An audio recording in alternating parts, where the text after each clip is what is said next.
పొద్దున పూట వాకింగ్ పోకూడదు, చల్లగాలికి ఎక్స్పోజ్ కాకూడదు, తర్వాత చల్లటి వస్తువులు తినకూడదు.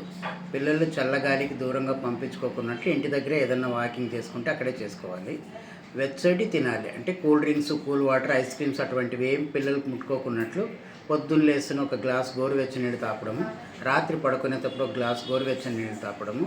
ఎక్కువగా తొందరగా జీర్ణమయ్యే వస్తువులు పెట్టాలి. రసమన్నం, మజ్జిగన్నం, పప్పన్నం కాకున్నట్లు తొందరగా జీర్ణమయ్యే వస్తువులు పెడితే చలికాలంలో బాగుంటుంది. తర్వాత దీనికి మనం కాఫ్ కోల్డ్ రాకొక్కన్న ముందే జాగ్రత్తలు తీసుకుంటే తొందరగా తగ్గుతుంది. ఒకవేళ వచ్చినా 10-15 రోజులు పడుతుంది. అందువల్ల ఆ జాగ్రత్తలు చేసుకుంటూ ఉంటే చలికాలంలో ఈ చలికాలం అంతా ఫ్రీగా ఉండొచ్చు. So prevention is better than cure అని. సో ఫస్ట్ రాకొక్కన ముందే శుభ్రంగా భద్రంగా ఉంటే బాగుంటుంది అంతే. కేస్ గురించి మామూలుగా ఒకరి నుంచి ఒకరు స్ప్రెడ్ అవుతూ ఉంది. ఇప్పుడు ప్రస్తుతానికి అంత పెద్దగా స్ప్రెడ్ కాలేదు. సో అది స్ప్రెడ్ అయితే మాత్రం కష్టము. ఒకరి నుంచి ఒకరు దూరం ఉండాలి. తర్వాత మొదటి మాదిరిగా మాస్క్ కానీ వేసుకోమంటున్నారు ఈ మధ్యన.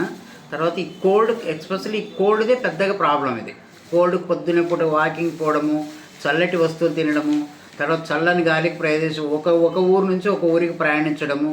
కొంచెం ఊర్లు ప్రయాణం తగ్గించుకోవాలి. అనవసరమైన ప్రయాణాలు చేయకూడదు. ప్రయాణాలు పూర్తిగా మానుకుంటే మంచిది. సరే.